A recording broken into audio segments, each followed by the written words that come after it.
I am standing at my stand-up desk at work and I get this notification on my phone and I look at it and my heart rate starts to pick up.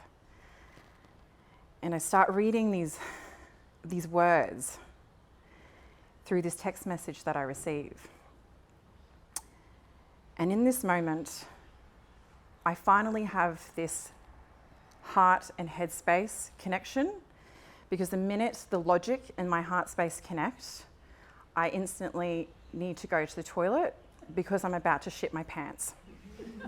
And so I run to the toilet, and that is honestly a groundbreaking moment for me. Now let's take a few steps back. Let's take it back to when I was 25, and I'm in the nursing room with my newborn son, Zion. And the silhouette from the moon is coming into this small room, which is next to my bedroom that I have with my partner at the time. And I'm humming to my son while I'm breastfeeding him on my left breast. And I have this moment where I look up in the mirror and I have this voice in my head, and it's saying, Keesha, is this the woman that you want to be? Is this the woman that you want your son to see? Is this who you want to be? And what I know is that for many nights moving forward, that is the same dialogue that keeps running through my head. And I can't fully understand it in that moment, but I look at it and I acknowledge it and I see my reflection in the mirror.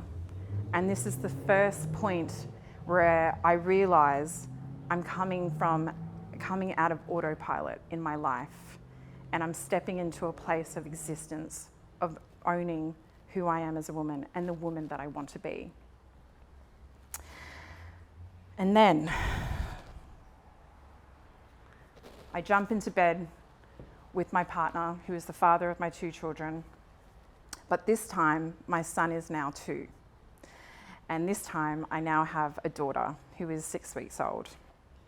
And we're laying in bed, and I reach over to the bedside table and I pick up this book, Fight Like a Girl by Clementine Ford. It's taking me about 6 months just to get to page 10. And when I open up the book, I start reading these words, and for the first time these words are actually giving me vocabulary to the oppression that I have felt as a woman in this society. And it's confronting. It's really fucking hard to actually accept the words that I'm reading, because by one woman telling her story was giving me the permission to tell and own my story, even if it was ugly and terrible or hard to accept. And so I sit down in bed, pull the sheets up. It's a cold night in Perth, a winter's night.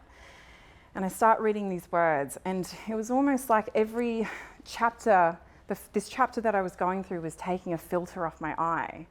And it was unbearable, but it was so bearable at the same time. So I was living in this dichotomy, and in this contradiction, and I couldn't really grasp it, but I was here for it and I was ready for it.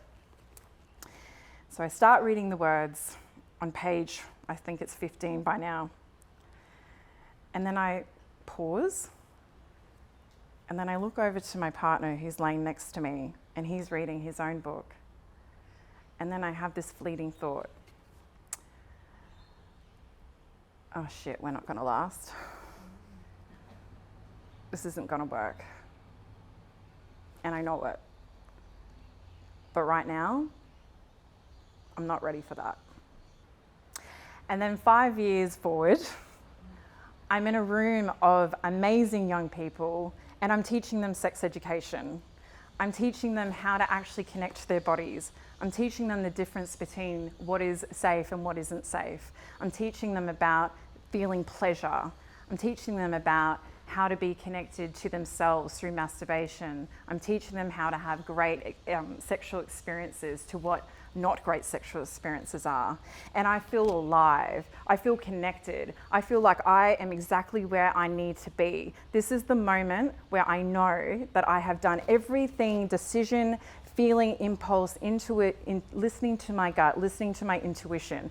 I am exactly where I need to be. I am a single mother of 2 children. I am living in my own house. I have a beautiful, abundant community of friends that I go to when I need to talk, when I need to debrief, when I need to laugh, when I need to love. And it is this moment, and there are many moments that are to come, where I feel that connection and I feel alive.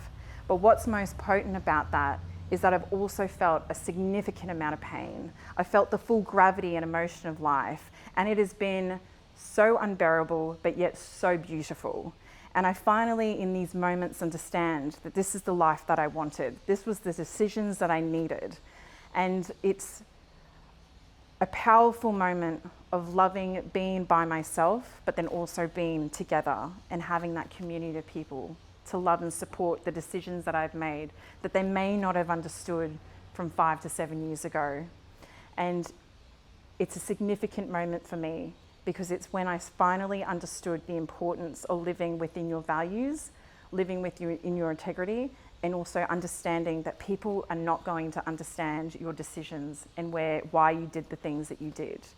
But in the moment when I do sex education and I feel that energy and that currency, and I understand that this is the educational pathway, that I am put on this earth to be able to empower people, to destigmatize, to de-shame, to connect, to love, to hurt, to feel pain, but also to heal and to persevere and move forward through sex ed and sexuality, then that's made every other decision from the moment I was standing in that room with my son and having that conversation about, is this the woman that you want to be? Is this the woman that you want to see your children?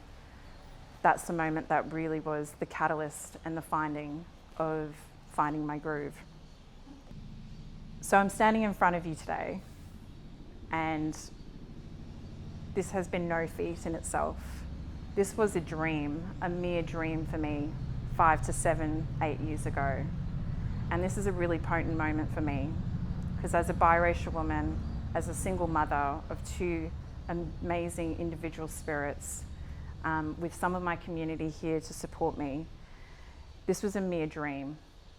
And this has come off me making hard decisions for myself and me having to discover the woman that I want to be.